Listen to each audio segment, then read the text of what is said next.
Hi, good evening, welcome, namaskar, namaskaram, namaskar, vandanam, sat sri akal, swagatam to all.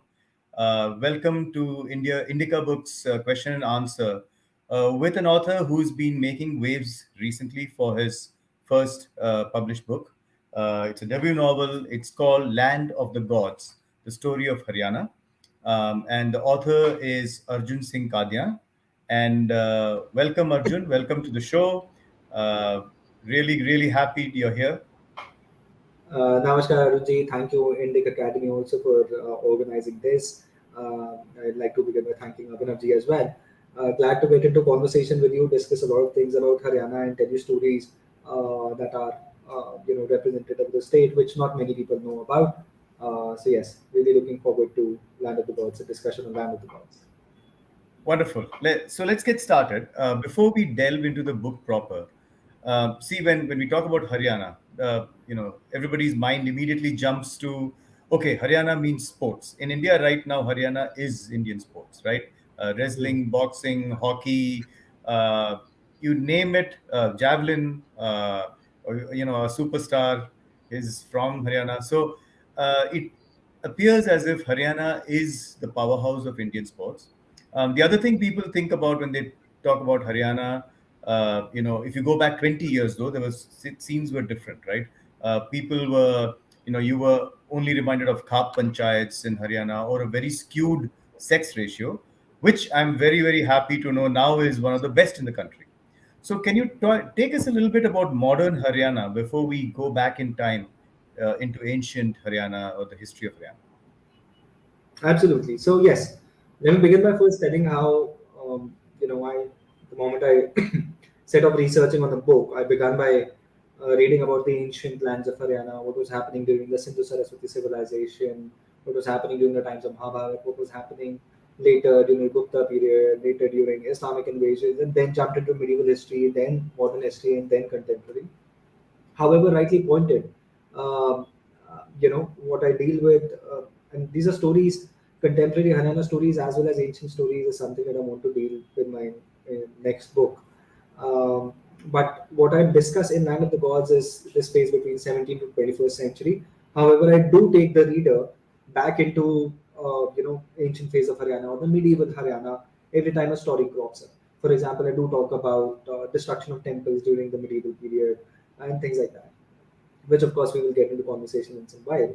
But yes, naturally it was important for me as a writer. I trusted my publishers and mentors more, and I knew that in order to make it a readable text and make people across India and across the world to read about Haryana, I had to limit my time phase. So I began by talking about 17th century Haryana and ended at 21st century. Rightly pointed out by you that 21st century Haryana is representative of many other things different from how it has been in the last for many years. In fact, there are many misconceptions about Haryana, which I did talk about during the launch, which I do talk about during the in the book also. However, this is rightly pointed.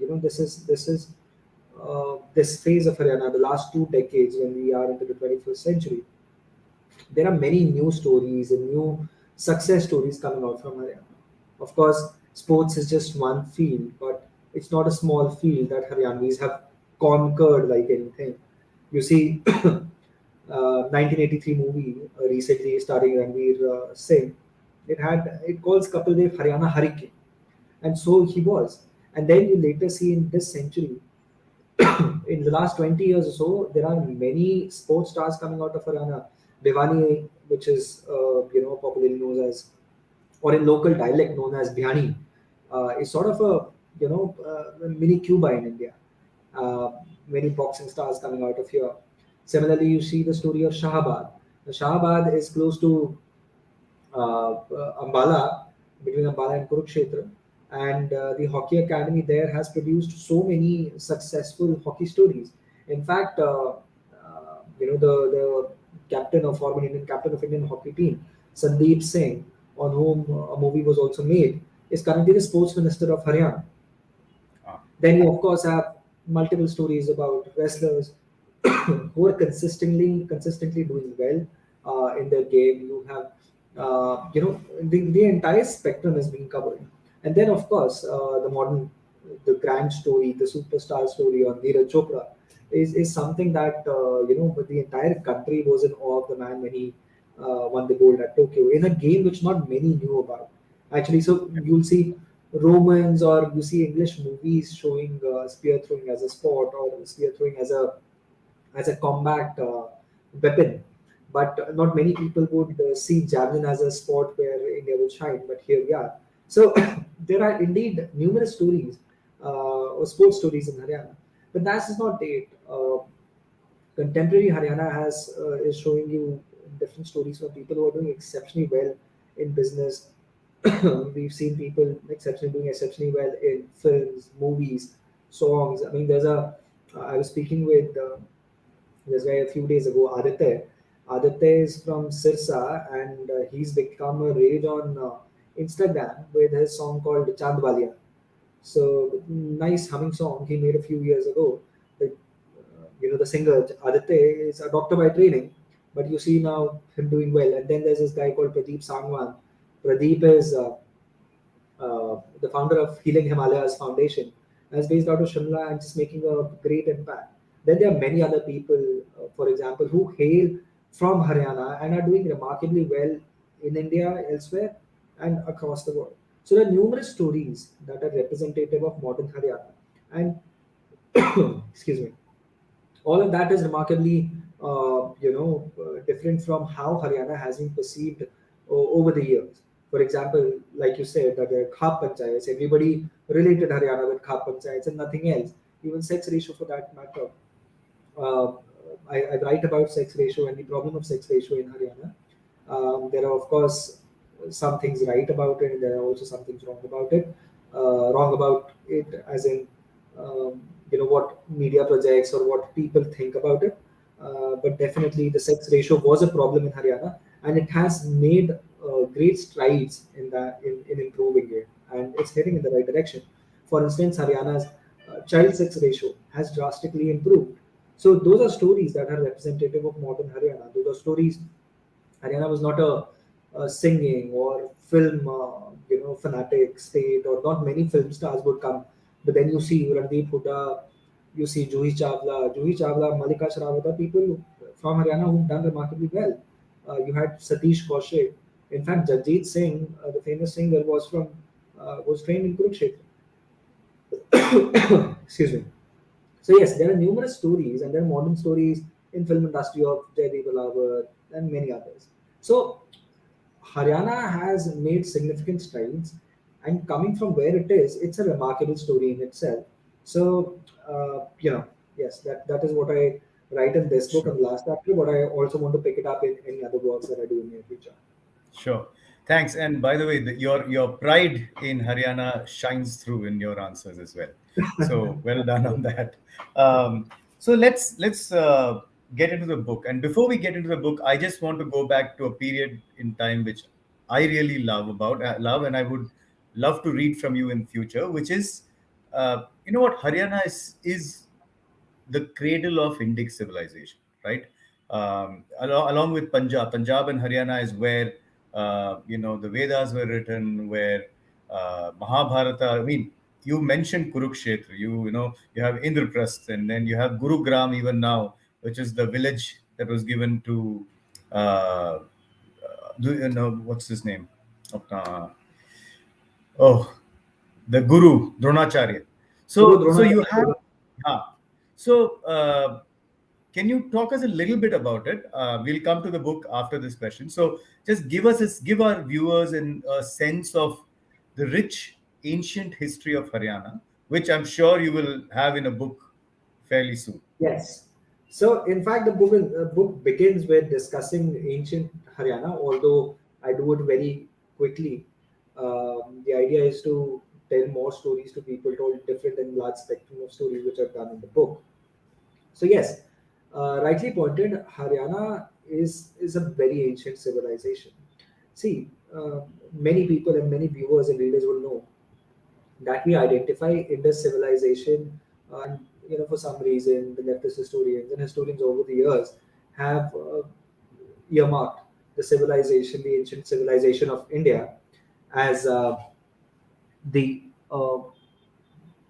sort of only the Indus Valley civilization. However, that's not true. For instance, the biggest mounds of the Indus Valley civilization, which should rightly be pointed out or written about as Indus Saraswati civilization, are found in Haryana.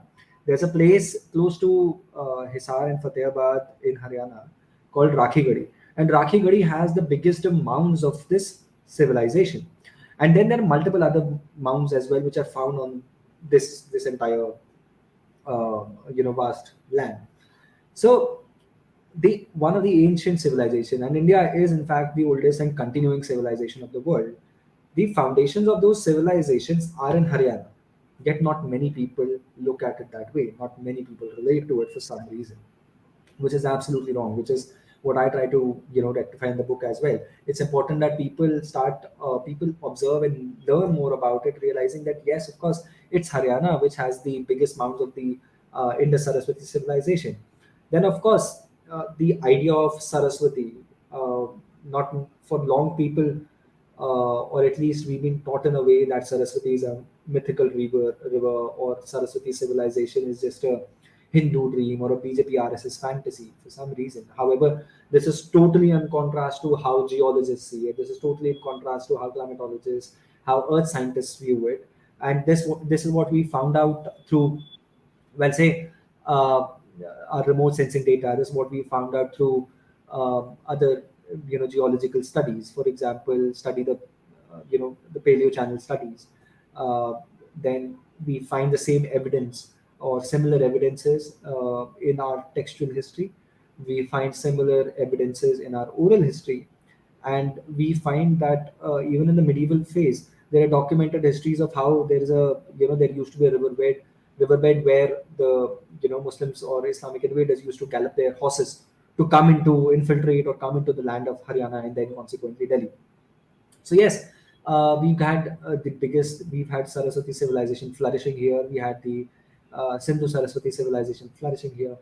Then of course, Haryana is where the grand battle of Mahabharat was fought for the longest time. I don't know, and I find it utterly surprising also that not many people, we take pride in Bhagavad Gita. We take immense pride in seeing ourselves or following the teachings of Bhagavad Gita, but not many see that it was Bhagavad Gita, the sermon was given on the lands of Haryana. Within there's a place called Jyoti Sir, well preserved by the government here, where under a large bargad tree there is Lord Krishna gave a sermon to Arjuna. So yes, Mahabharata as well. So not just the evidences about this flourishing civilization, but also the knowledge base, also the intellectual and dharmic fundamentals of the country were given or sermonized in Haryana. So that is where the real trouble comes in. Where this is where Haryana deserves its due. While, and I do not in any way mean to say that I totally believe that India is a land of gods. I totally believe that everywhere if there was one single thread that connected this entire vast land that our subcontinent is, it was that. So of course, India is a land of gods, but regardless, Haryana is land of the gods, which I try to write about it to uh, in the book as well. Sure. Thank you so much for that. I think so. You've given a very tantalizing glimpse of this ancient period in your book to start off with, like you said in your introduction. And I really, really am looking forward to that book where you deal exclusively with it. Having said that, let's get into what you've written in this book, right? You started off in the 17th century during Aurangzeb's time with Mhm. an uprising. Okay. So, can Mhm. you give our viewers a sense of what Haryana was like at that point in time in the 17th century when Aurangzeb was ruling? What were the conditions there? What were the people like? What were the issues? Go ahead, take it away. This is your stuff. Right. So yes, the book begins at 17th century. It begins at the close of the second half of Aurangzeb's rule in Delhi. However, as I go through the book, I do ensure that readers are told about histories which are connected to the modern era as well. So, as you would know, and many viewers here would know, that around 7th, 8th century, the Islamic invasion into the country had begun. And the idea was to capture Delhi, and the idea was then to capture Agra and other states. But then you see the route to Delhi passes through Haryana. So Haryana, which for the longest time, like I try to mention in my previous answer, that it was the birthplace of the civilization or Dharmic civilization, ended up becoming a battleground of civilizations, where Islamic invaders would come in and for their matches for power, and they would go on rampaging, they would go on raping, slaughter, destruction of temples, and it's all been proudly, for some reason and for their reasons, documented in many of those Persian records. So, from the Delhi Sultanate, then came the the Mughal period. Uh, the Mughal period started with Babar's, and everybody, everybody knows that Babri Masjid was brought down in early 1990s, and it led to a great deal of cry and a lot of crisis. And recently, we've been grateful that judiciary was able to step up. But the first Babri Masjid essentially was made, or in this land was made in Panipat, when Babur defeated the last Lodi emperor in the first battle of Panipat, which was in 1526. After the battle, the Lodi king's head was brought in, and then uh, a mosque was built in Panipat. Uh, that essentially led to the start of the Mughal kingdom in India. And the book starts from Aurangzeb's second period. During that time, and you see, which is around late 17th century, this is the time when already for the last 700 or 700 800 years, the Muslims and Islamists and the Sultanate kings and the Mughal kings had established their authority over India. So you had in this entire spectrum, there were a lot of Rangards. Rangards dominated the towns. Rangards were Rajputs who had converted to Islam. Then at the same time, there were many Jats. Jats were, sorry, uh, agriculturist tribe. Then, of course, we had Gujars. We also had Rajputs, Hindu Rajputs. Then there were many Baniyas, which were essentially Agarwals. But then mostly Agarwals were engaged in business, merchant, and trade. There were Khatri Hindus as well, but most of it was dominated. The rural side was dominated by Jats in a certain belt. Of course, in the southern Haryana, there were still many Yadavs. So all of them made this entire, this belt. Now, since I talk about, since the book begins with a rebellion which not many people know that it happened in Haryana. In fact, many people who go about studying for civil services do not see that Satani Rebellion probably started in South Haryana around 150 kilometers from Delhi. Hmm. In fact, around 150 or 200 kilometers, 150, 170 kilometers from UPSC. So Satramis were a tribe which were, they used to shave all their hair, their eyebrows, their eyelids, their, hair on their head, and would, of course, look very peculiar. And one of them was, beaten by a Mughal Pyada, and the Mughal Pyada and, Satramis ganged up together. They thrashed the Mughal Pyada. The Mughal forces, more, local Mughal forces came in. The battle just picked up. So these Satramis took over the administration in Narnaul, and something happened, something magical happened then. There was this woman they used to revere, and she said that if one Satrami dies, there'll be hundreds who will come. So that just jars these Satramis together, and they just rose into rebellion. They took over administration in Narnaul, and they decided that they will defeat the Mughal Empire in India. So they started making the moves towards Delhi. So in modern parallels, or how the modern road trajectory maps work, you start from Narnaul. From Narnaul, they went to Ateli, then they went to Rewari. From Rewari, they went to Gurgaon, or close to Patoli, they went to Gurgaon. And from Gurgaon, they're coming close to Delhi. And such was the impact of their successes, and the idea of that this charged up infidel community, that the Mughal forces were wary of fighting them. It was this. It was at this time um that Aurangzeb uh, decided, and Aurangzeb used to do all these things. He would write talismans.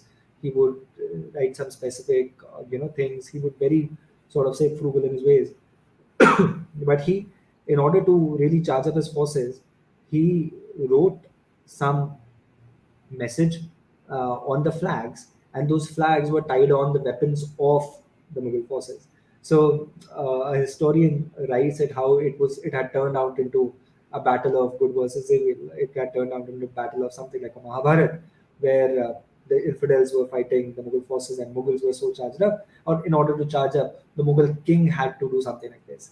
So of course, they were the Satramis were not very rich in material and resources. They had to face defeat, and but then, well, that's just one bit. But then, beginning from this, you see that there are many other stories around Delhi, and Haryana borders Delhi on three sides. Around Delhi, of different of these communities, the Gujars were doing something. The Jat rebellions, the Sikh states, all of that, all of them slowly started to rebel against the Mughals. And in time, you see that the Mughal empire starts crumbling, and even Marathas, for that matter, they came up to the north and dominated the Mughal court politics. And essentially, by the mid by 1720s, and then near 1750s, the Mughal Empire was just crumbling down, and by 1857 they were gone. So yes, the book starts with the Satani Rebellion, and I think Vivek De Broy sir, he makes a clear mention of it in his review, and he was able to point it out that the book is divided broadly into it's divided into 8 chapters, which could be segregated into 2 parts. The first part is history of Haryana from 17th to 1947, where the pre-independence history of Haryana, and from 1947 the next 4 chapters come. So yes. Yeah, great. I think that was actually a nice segue to my next question, because um, post Aurangzeb is when Sikhism, or well, I know Guru Nanak Ji was born before that, and I think he was witness to the Babri Masjid demolition. He is actually, there are some verses that he has written about it as well, I think, if memory serves me right.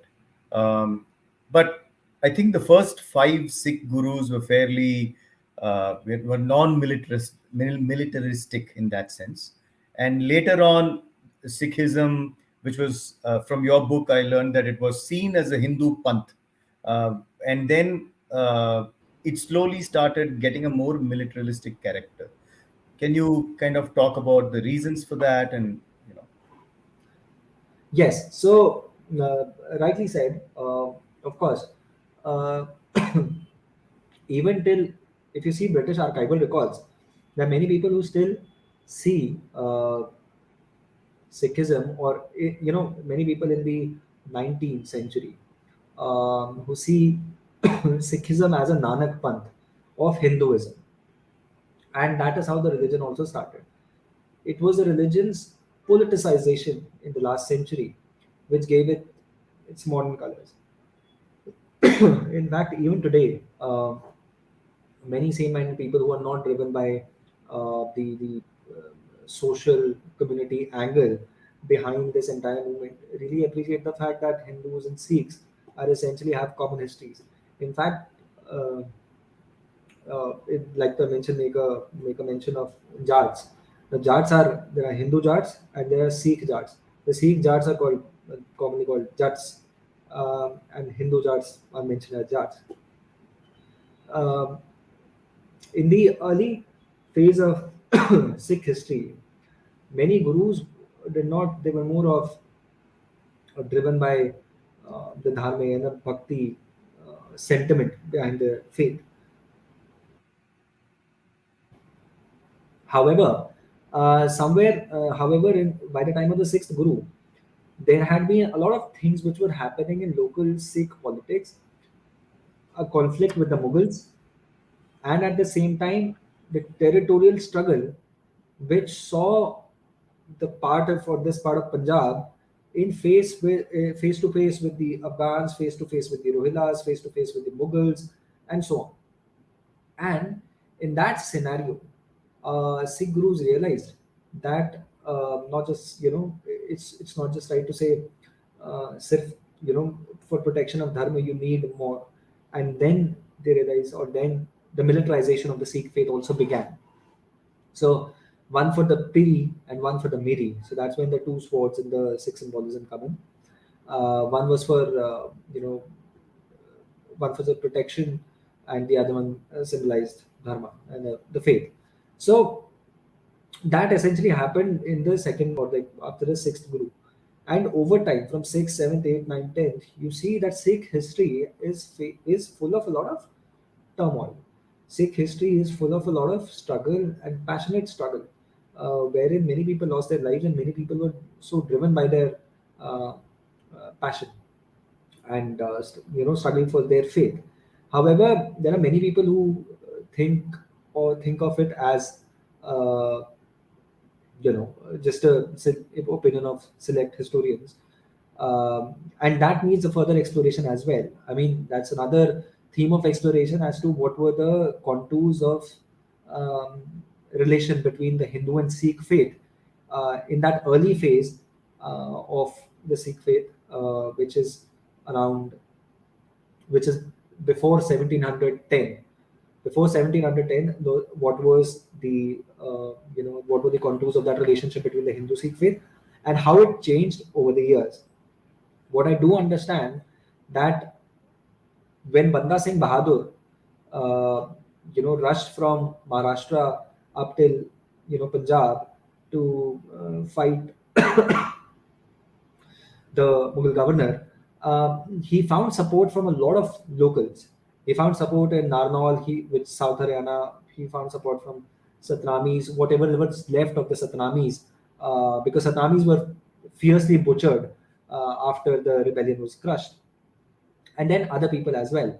So that makes a very big theme of exploration. However, it's very interesting because I do know that there are few researchers who think of it as otherwise.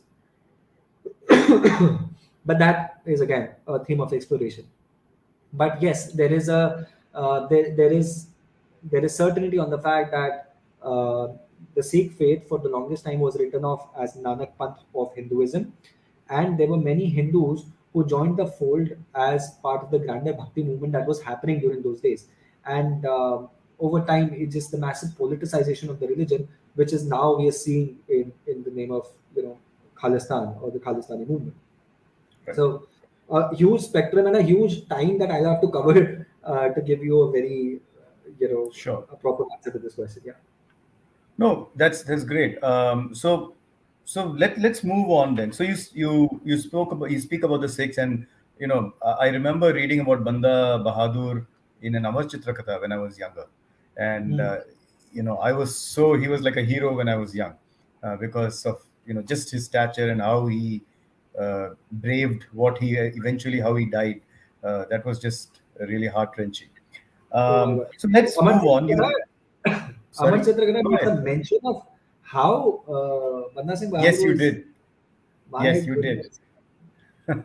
My And you spoke about Guru Tegh Bahadur, and then you mentioned about how Banda Bahadur was actually put to death, and it's just gut wrenching to read that. gut wrenching, absolutely. Because I found it, for me, it's whenever the moment I read it and when I started documenting it, I knew that there was this thought in my head that should I write it, because just by reading it, it would give you those jitters that this was this is how bad it was, because putting keeping his son in his hand and asking Kill him to him. kill. Yes. So it's just, yeah. Yeah, I mean, even Guru Tegh Bahadur, and people forget that Gurudwara Shishganj is where his head is interred. So, Absolutely, absolutely. okay, so let's move to a parallel theme that was developing around that time. You also mentioned about how the British residents started having more influence in the region. You talk about Ochterlony and others. Can you give us a sense for that and how that developed in parallel with the Sikh movement, and what were the repercussions of that? Right. So I excuse my coughing, please. So what was happening, and which I try to make clarify as well, that many people think that Haryana is a certain way, or they form their stereotypes about Haryana, not realizing the fact that Haryana is a consequence of what was happening, or the turmoil Correct. or the fight for Delhi. Uh, so Banda Singh Bahadur's story or any other stories, you see that the grander conflict was for Delhi. The Mughals used to live in Delhi or rule Delhi, but then they used to acquire a lot of territories around Delhi. And those territories in Delhi, the territories around Delhi, were given to some Faujdar, some Kiledar, some Mughal functionary or a Mughal rank officer, anybody. So a large chunk of Haryana was given accordingly. But then, uh, because of this, there were many English or many Europeans who had started. Haryana had become a favored land because of the entire, the trade for spices, and many people had, many Europeans had started to come in for this entire, uh, the money making that was happening here. It was a land of riches. So many Europeans also started making homes around here, and all of these people, and most of them at least, came in as mercenaries, came in to fight wars, came into just make their quick buck and probably go back home. But many of them settled too, because when they because it's just that Haryana or India, for that matter, offered so much of opportunities. So, around Delhi, many Europeans had begun settling in. For example, I make a mention of this guy called George Thomas. Now, George Thomas was an Irish man, and I mean, I would, his is a great story of adventure, because this Irish man comes with absolutely nothing in India and carves a state for himself, which is in Hasi. Then there's a similar story of the Skinner's horse. So Yes. the Skinner's family is set, or who used to be settled in the outskirts of Hisar or Hasi, to be more specific, and they made fortunes in India. The family was a well-known family in Delhi and elsewhere too, and even owning properties as far as Masuri. There's a Crown Brewery. There used to be a Crown Brewery in the very close to Masuri, which used to be, or some part of that estate used to be owned by the Skinners. And Skinners used to employ a lot of people, and even recent documentation of 1880s, 1990s makes a mention of Skinners, because theirs was this, in the land records, there's a clear mention of that. And Skinner's horse, in fact, is only the second, if I'm right, cavalry force in India. So you see, from Skinners to George Thomas, and then later you see many other British English officers, David Ochterlony, Metcalfe, and the Lawrence brothers. All of them have essentially served in Haryana, learned through Haryana, interacted with people here, interacted with locals, and all of their stories essentially. So whoever's written their stories became a good reference and research material for me to pick, Are, what are they sorry, saw. sorry to interrupt, but are any of their descendants still in that region or still living in India? Do you know?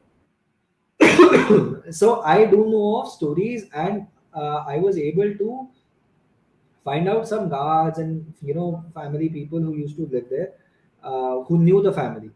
However, a lot of intermixing has happened over the years, so it's tough to point out. And because there was a lot of these people would essentially, if they are about to make their home, they would intermarry. They would marry Indian women and things like that. So it's very tough to find out. However, the umbrella you see, if you try finding that genealogical tree, you find out that there's been a lot's been happening. Lot of, So yeah, sure. yes, so a lot was happening. But yes, another factor is that post independence, many of these families left these states and left these territories. But for the longest time, whoever they left these territories to, they also stayed in control of them. So for example, moving a bit from the topic, uh, in Masuri, there were many estates which are owned by the English or later Anglo-Indian families or other the descendants of those English families. But after the passing away of one of those persons, a local Indian who was otherwise a guard or would take care of the estate, started taking those property in his name and started plotting and things like that. So Masuri also is in a lot of ruckus. And I make a mention of Masuri because I happened to go there because I was able to connect a few dots between Masuri and Haryana. So yeah, Okay. so yeah, I mean, yeah. Okay, interesting. So let's take a jump ahead now and let's get to the 19th century with the great Ranjit Singh ji as who's ruling that part of the world.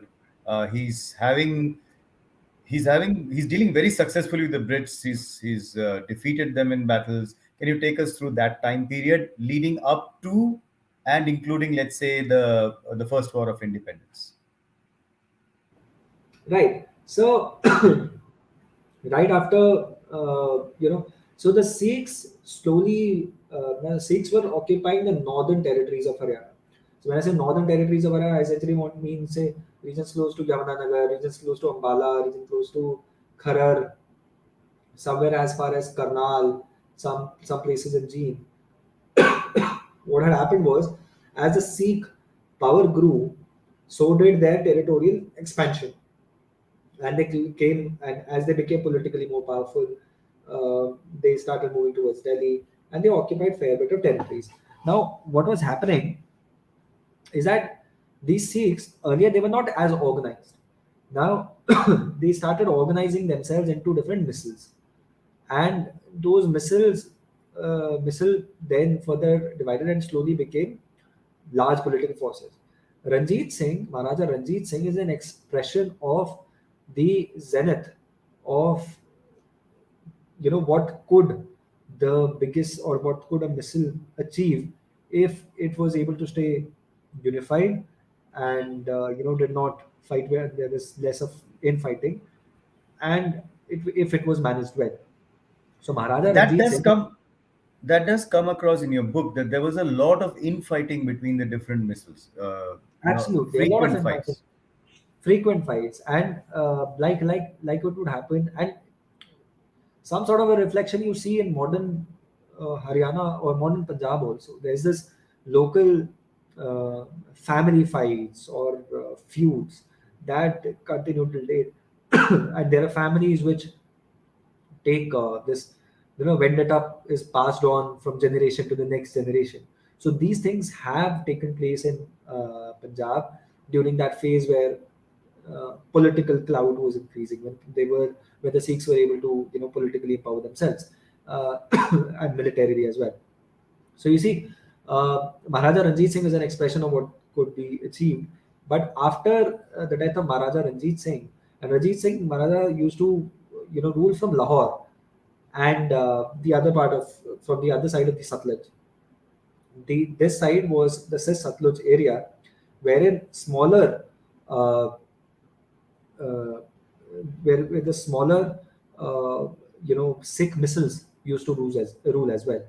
Now Maharaja Ranjit Singh later, after Maharaja Ranjit Singh's death, by the time the British had also started becoming or came in control of the Mughal emperor or the Mughal kingdom, they were dominating the court politics. and by then, uh, what was the name? There's an important position. A British or an English diplomat used to serve in the Delhi court, who used to essentially take care of everything, all the political dynamics of the court. So, after the death of Maharaja Ranjit Singh, the English decided, okay, they will now capture those territories, and that resulted in Anglo Wars, Anglo-Sikh Wars. After the two wars, it happened in 1840s, the phase of 1840s, 1850s was full of immense turmoil. Notably, by this time, Haryana or majority of territories of Haryana were already under the English control. So a resident used to be the resident used to be in control of territories of Haryana, and in 1810, later in 1820, the territories were segregated. I mean, sort of the provinces were divided, who's to take control of which area and things like that. That used to happen.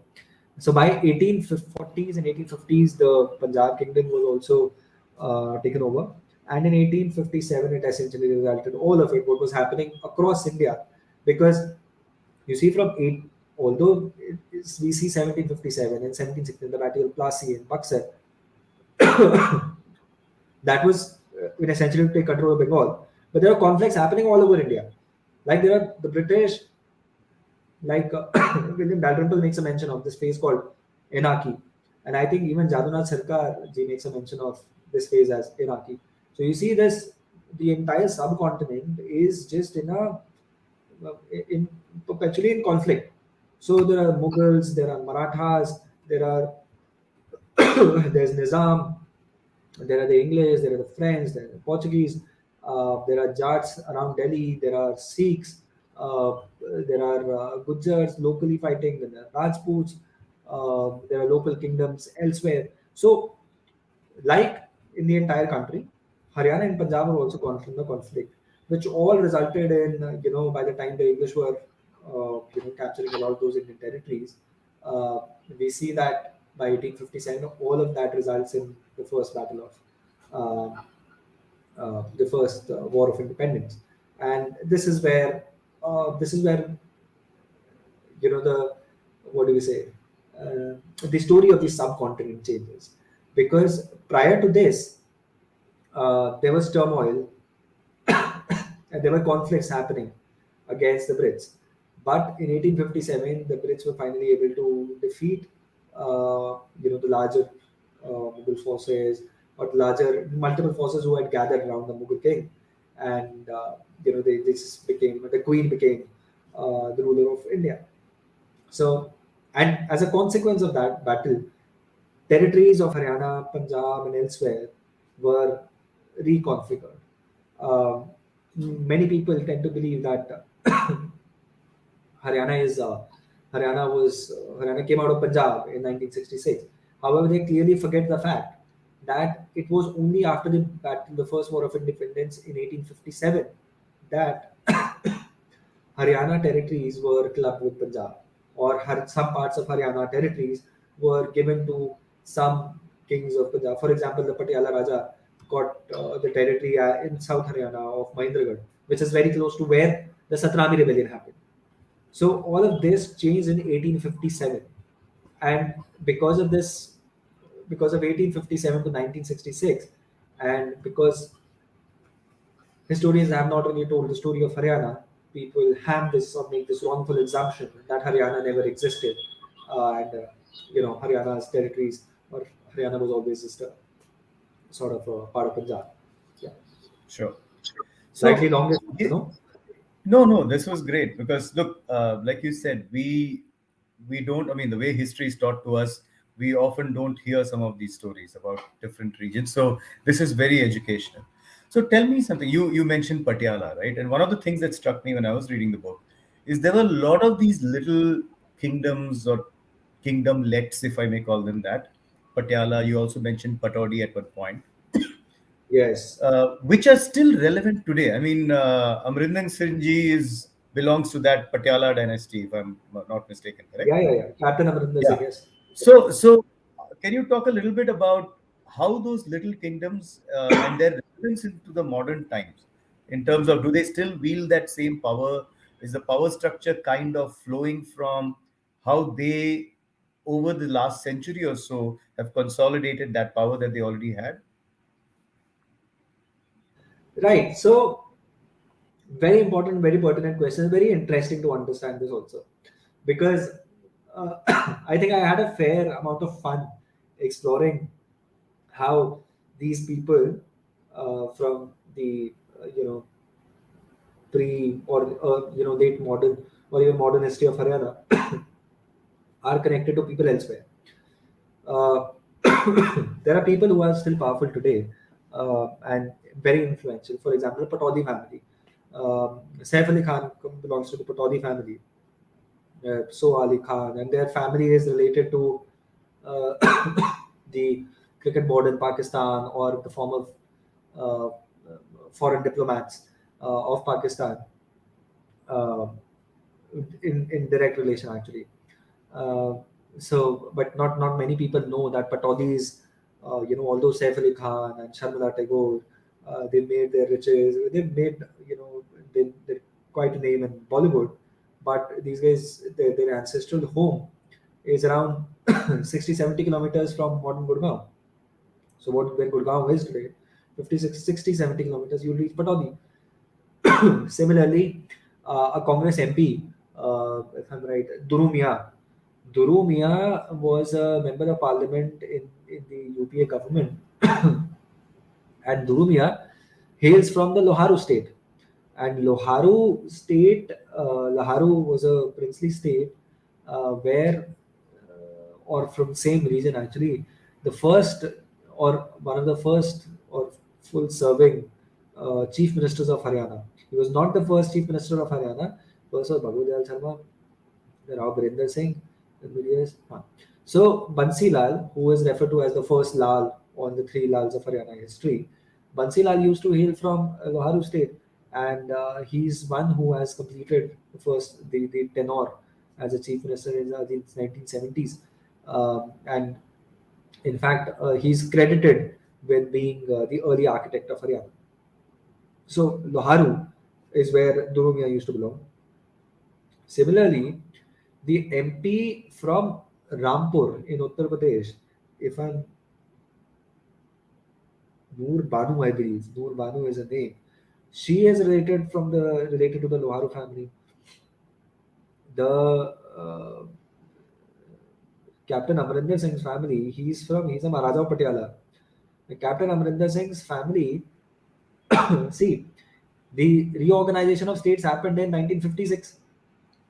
Between 1956 and 1950, when the constitution was uh, adopted, the organization of states was different. So between that phase, this Patiala and other regions were they used to have Raj Pramukh and Up Raj Pramukh. So the Maharaja of Patiala used to be Raj Pramukh, Okay. and a descendant of his is now the or was the chief minister of Was the Gujarat. chief. Yes. Okay. So there's stories like this, and then numerous stories, and not just these stories related to princely state. For example, Dag Dehlvi, very famous poet, he directly is connected to. Dag Dehlvi was a famous Urdu poet. Is connected directly to Haryana. Similarly, everybody has heard of Mirza Ghalib. No? Correct. Mirza Ghalib is hails or is directly connected to Haryana. So there are many of these stories from princely states, and in fact, in the 1830s or 40s, if I'm right, uh, Haryanvi essentially had an Englishman murdered in revenge. So there are many many of these scandalous stories also that I happened to find out during the course of research. But not just this, there are many other Haryanvi stories from the pre-independence era. For instance, Lala Lajpat Rai, of the famous trial of Lal Bal Pal. So Lala Lajpat Rai used to hail from Hisar. He started his law practice in Hisar, actually. Similarly, one of the biggest jute traders of Kolkata used to hail from, or Seth Chhajurao, was from Haryana. Similarly, you know of this company called DLF. Yeah, DLF hails of from course. DLF is a Haryana company. In fact, it was in 1920s, 30s when these guys started to make it, fairly well. Similarly, there are multiple companies. Like later, you find India Bulls is also from Haryana, and then there, so there are multiple stories. However, not many people, naturally for some reason also, but not many people associate all these success stories with Haryana. But yeah, that is what I try to correct with the book as well. So, okay, great. So let me come to, and pardon my face being a little, you know, in the dark because you're having some power fluctuations here. But let's jump now It's to, happening all over India. yeah, I know. I was just hoping it wouldn't mess with this broadcast. But anyway, let's talk about post independence and modern Haryana, right? From 1956, as you mentioned, once the states were reorganized. Can you take us in brief through the journey of Haryana from what was seen, like we discussed at the beginning? So we're kind of coming full circle. Uh, from what was seen as a more rural, conservative kind of state to one now that seems to be flourishing and setting the trend in a lot of disciplines. Why don't you take us quickly through that? Absolutely. I'll be very quick in addressing this also. Uh, is, uh, so, see, Haryana as a modern state in India was formed in 1966. Many people tend to Okay. believe that Haryana is a product of the struggle for a separate Punjab or the struggle of statehood for Punjab. But that's not completely true.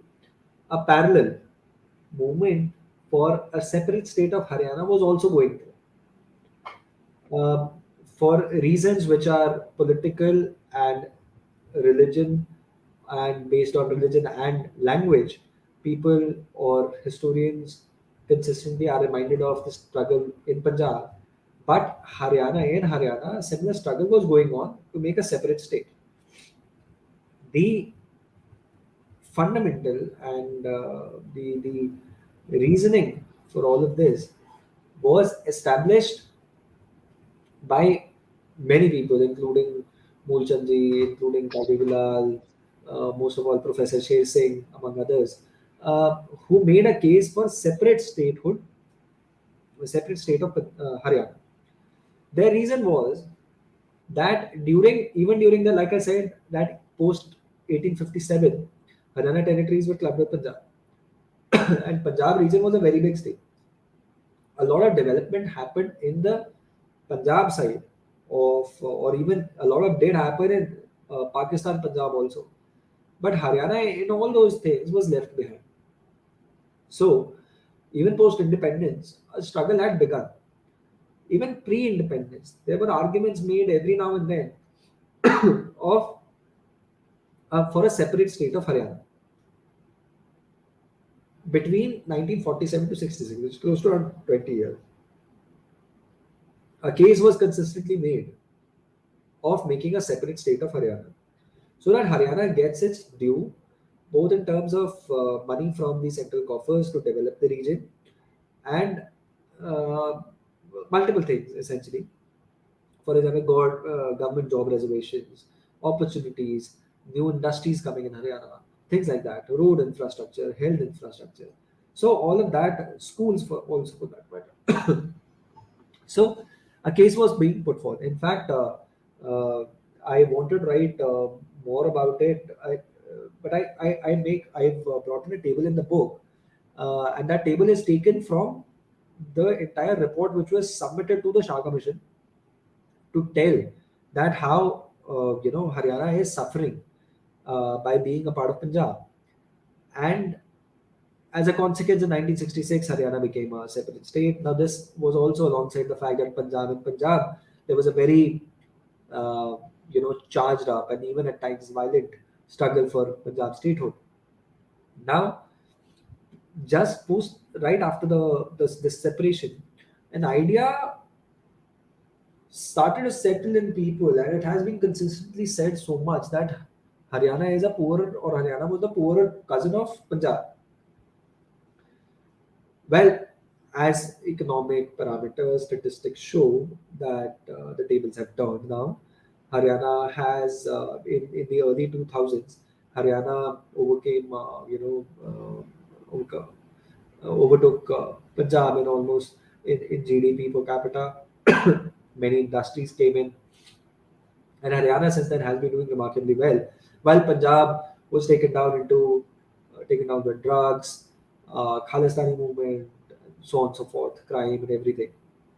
So in the last, since 66 to 2022, which is around 55 years of Haryana formation, Haryana, which has a state of, which easily has a history which is more than 5,500 years old, is essentially has now overtaken Punjab, and not just Punjab.